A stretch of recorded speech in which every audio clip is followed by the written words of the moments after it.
Hola a todos, yo soy Someone Explores. It's your boy Someone Explores, back again.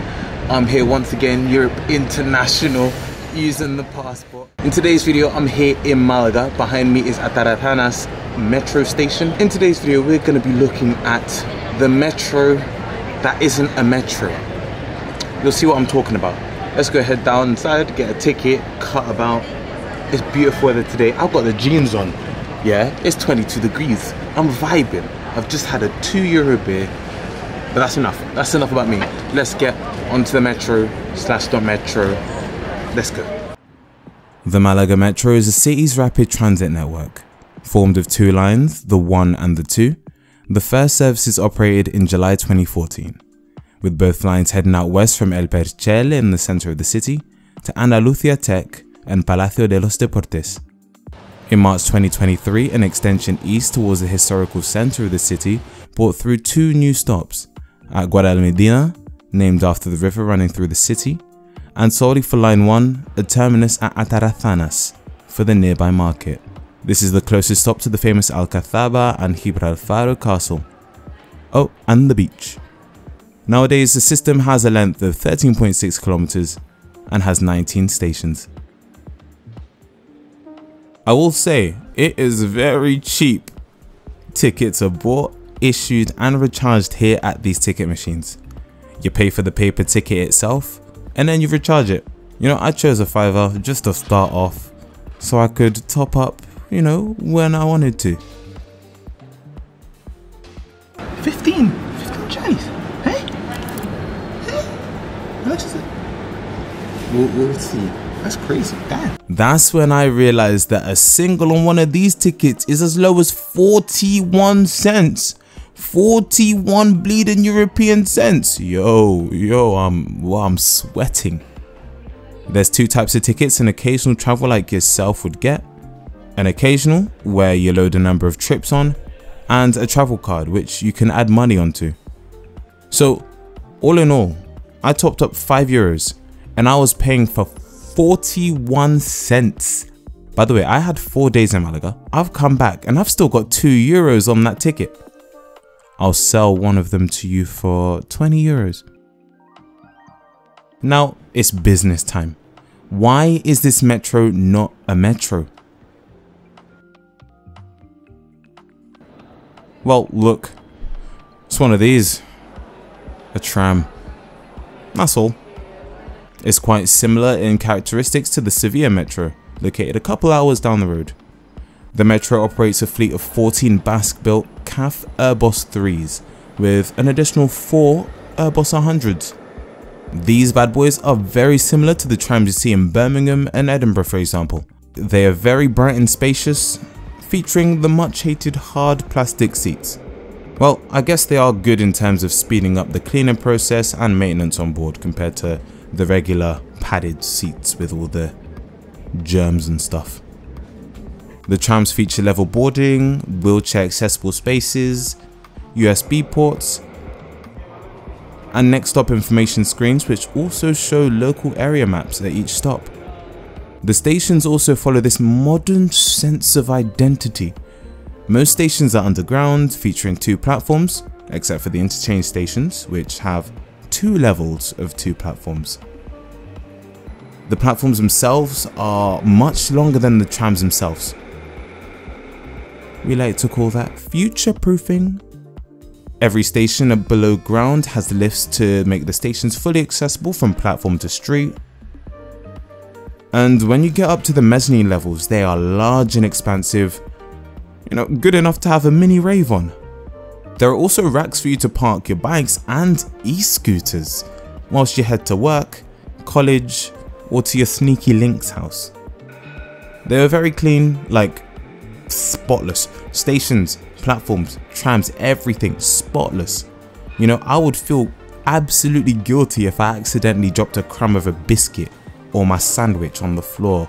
You know, it's very nice. You know what, I will say, this metro does not, tram metro, it doesn't feel like it's 10 years old. It feels like it's just been built now, opened like a year ago. It feels very new, very clean, very modern, fancy, you know?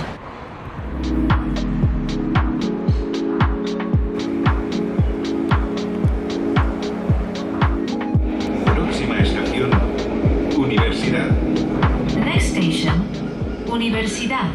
The metro heads above ground on line 1 between Universidad and Andalucía Tech, and this stretch basically leads into the middle of nowhere. Well, it's got university buildings, I guess.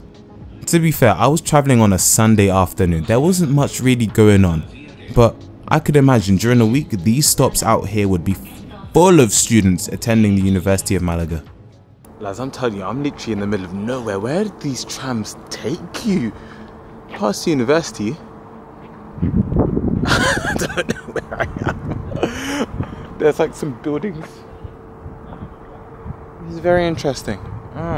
As you normally see across the world, across Europe, across Spain, these new transport projects are normally built out into the middle of nowhere, you know, just some random patch of grass. But then eventually, you know, you have new residential, commercial developments grow around the system. That's what I think the goal with the tram is. For this lovely sparse view to disappear into thin air, be absolutely populated with buildings, people, shops, restaurants, all the good stuff, and maybe a cheeky nightclub. One thing I did notice on every platform that I was on was these QR code like image thingies plastered over all the signs. I had a bit of a Yahoo and asked Jeeves and found that these were part of a system called Navilens, aiming to assist visually impaired people in reading signage that may not be easy for some to read. The metro seems to have had a lot of work put into making the system inclusive and accessible for all, even running educational sessions for children and the elderly to promote and teach them more about the benefits of the tram, metro, train. Also, for some reason, each of the interchange stops, well, I'm talking about Guadalmedina and El Perchel, don't have the same names as the stations that they are linked to. Guadalmedina is literally located across the road from Central Alameda Renfe stop, and El Perchel is literally a sandwich throw away from Maria Zambrano station, which is the main railway station of the city. Yet, they've still got different names. Is this like a competition in the market type thing? I don't know. To be fair, the railway and the metro do not serve the same areas, and wouldn't it be beneficial to have the same names? Well, I think they've had different names made because it helps not to confuse the tourists. There's signs in the city centre stops warning folk heading to the airport that they are not in the right place. You know what? I actually had a middle-aged couple come up and ask me if the tram went to the airport. Tram? Ooh, metro. I pointed them to the sign, acted like a proper local, and I showed them the way. The metro seemed to be a hotspot for security guards. Is it only me noticing this, but why do all Spanish security guards seem to have batons on them? Like, who are they beating up on the train? Like, does someone want a fare evade to test the theory? Jokes aside, there's no need to fare evade. It's actually very affordable. 41 cents. The future looks bright for the metro. Recently, works have commenced to extend line 2 to the north from Guadalmedina with 3 stops up to Hospital Civil. I could imagine it might even go further, but I guess we have to wait and see. Something more likely to happen is that the train sets are doubled because they've got some long platforms. Nevertheless, the system seems ready for the future and it is looking very good. Well folks, well people, you find me at Palacio de los Deportes at the end of line 2. If you like the video, make sure you drop a like, subscribe, comment, all that good stuff. You know what we're talking about when we're going international. Come on, using the passport.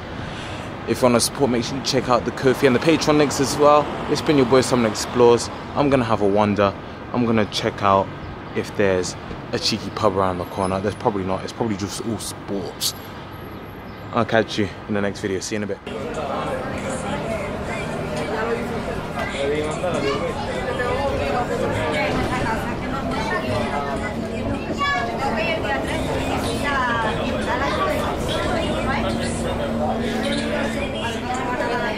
Francén.